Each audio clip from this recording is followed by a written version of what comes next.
नमस्कार। देश और दुनिया की तमाम फटाफट खबरों में आपका स्वागत है। खबरों के लिए आपसे निवेदन की यदि आपने हमारे चैनल को सब्सक्राइब नहीं किया तो कृपया करके आपके अपने चैनल को सब्सक्राइब कर लें। आप सब्सक्राइब करते हैं तो हमें हिम्मत होती है सही और सच्ची खबरें आप तक पहुंचाने की। वरना मीडिया में किस तरह की खबरें आपको पेश की जा रही है यह आप भली भांति जानते हैं। तो इसलिए मीडिया में जो भी खबर पेश की जाए उसको आप इधर उधर जरूर अवश्य उसका चेक करें, ताकि आपको पता लग सके कि मीडिया उन खबरों को भी बता रहा है जहां आपके बच्चे बेरोजगार हैं या बढ़ती महंगाई है, रुपया कमजोर हुआ तो उस आप पर क्या असर होगा। तो क्या है आज की वो बड़ी खबरें। कांग्रेस नेता राहुल गांधी ने केरल में यूडीएफ का साइकिल से प्रचार तेज करते हुए माकपा पर सबरीमाला मंदिर सोना विवाद को लेकर हमला बोला। उन्होंने प्रधानमंत्री नरेंद्र मोदी की इस मुद्दे पर कथित चुप्पी पर भी सवाल उठाए। राहुल ने अडूर में कहा कि पीएम जहां भी जाते हैं मंदिर और धर्म की बात करते हैं, लेकिन पलक्कड़ की रैली में उन्होंने सबरीमाला में क्या हुआ इस पर कुछ नहीं कहा। एलडीएफ को नुकसान न पहुंचे इसलिए चुप रहे। इससे दो बातें साफ होती है, पहली भाजपा और एलडीएफ साथ काम करें, दूसरे मोदी को धर्म, हिंदुत्व या मंदिरों की परवाह नहीं है। उन्होंने कहा वोट मिले तो मंदिरों की बात करेंगे और अगर एलडीएफ के हित बचाने हो तो चुप रहेंगे। राहुल गांधी ने कहा कि यूडीएफ की सरकार बनी तो मंदिर से जुड़े कथित अनियमितताओं के जिम्मेदार लोगों को सजा दिलाई जाएगी। वहीं पुथुपल्ली में रैली को संबोधित करते हुए उन्होंने कहा कि वह उस दिन का इंतजार कर रहे हैं जब केरल को एक महिला मुख्यमंत्री मिलेगी। तृणमूल नेता अभिषेक बनर्जी ने मुख्य निर्वाचन अधिकारी मनोज अग्रवाल से मिलकर आरोप लगाया कि भाजपा थोक में फॉर्म 6 जमा कर दूसरे राज्य के लोगों को बंगाल का वोटर बनवाने की कोशिश कर रही है। उन्होंने दावा किया कि सोमवार को 6 से 7 घंटे के भीतर सीईओ ऑफिस में करीब 30,000 फॉर्म 6 जमा किए गए। बनर्जी ने सोशल मीडिया पर सीईओ ऑफिस का एक कथित वीडियो भी शेयर किया जिसमें कागजों के ढेर दिख रहे। फॉर्म 6 का इस्तेमाल नए वोटरों को वोटर लिस्ट में जोड़ने के लिए किया जाता है।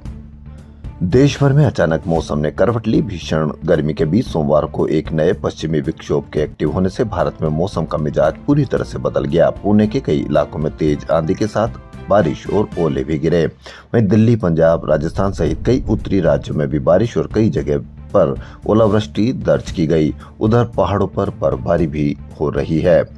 दिल्ली पुलिस ने कर्नाटक के मैसूर में किराए के मकान में रहने वाले 47 साल के श्रीनिवास लुइस को गिरफ्तार किया गया। देश भर में बम की 1000 धमकी देने वाला किया गया गिरफ्तार।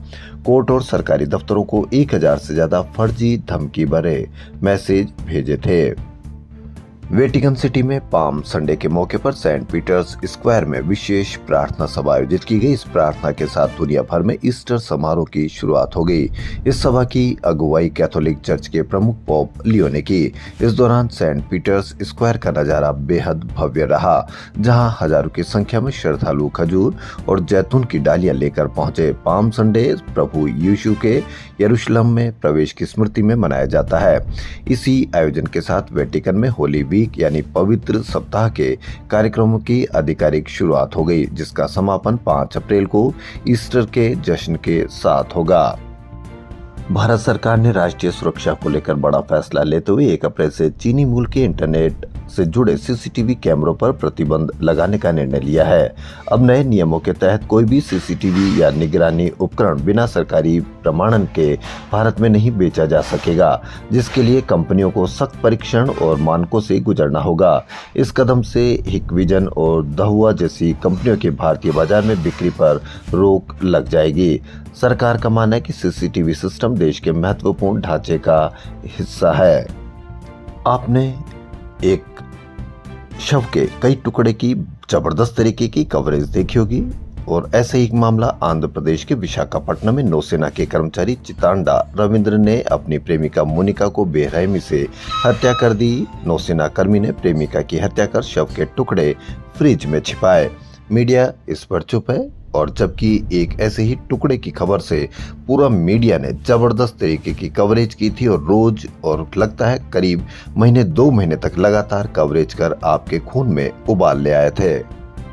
अमेरिकी राष्ट्रपति डोनाल्ड ट्रंप ने कहा कि खाड़ी के देश अमेरिका को जंग का खर्च चुकाएंगे। व्हाइट हाउस की प्रवक्ता कैरोलाइन लेविट ने कहा कि ट्रंप ने खाड़ी देशों को इस बारे में बता दिया है, साथ ही ईरान को चेताया कि होर्मुज को जल्द नहीं खोला तो उसके खार्ग द्वीप पर कब्जा कर पावर प्लांट्स तबाह कर देंगे। हालांकि ट्रंप ने दावा किया कि ईरानी शांति को तैयार है।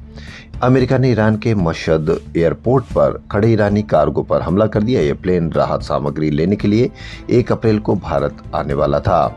जंग के कई महीने में गैस संकट के कारण कई होटल्स के मेन्यू से कई आइटम गायब हो गए। भारत की खबर स्ट्रीट फूड पर भी असर पड़ा है, लेकिन आपको कहीं पर भी मीडिया पर इसकी चर्चा सुनाई नहीं देगी, न ही कोई दिखाई देगी, क्योंकि मीडिया पर चर्चा होगी तो आपके मन में सवाल होंगे। मीडिया चाहता नहीं कि आपके मन पर कोई सवाल हो। मीडिया वही खबर दिखाएगा जिससे आपके खून में उबाल हो। वहीं सेंसेक्स सोमवार को 1636 अंक टूटकर 71,947 पर बंद हुआ। निफ्टी में भी 488 अंकों की गिरावट दर्ज की गई। कितने लाखों रुपए का नुकसान हुआ होगा, आप कहीं पर भी इसकी कोई खबर देखने को नहीं मिलेगी। केंद्र ने आईटी नियमन 2021 में बदलाव का नया मसूदा जारी कर दिया। इससे सोशल मीडिया प्लेटफॉर्म्स सरकारी निर्देशों की अनदेखी नहीं कर सकेंगे। उन्हें निर्देश, गाइडलाइन, एडवाइज माननी ही होगी। तो देश और दुनिया की तमाम फटाफट खबरों में फिलहाल इतना ही। धन्यवाद।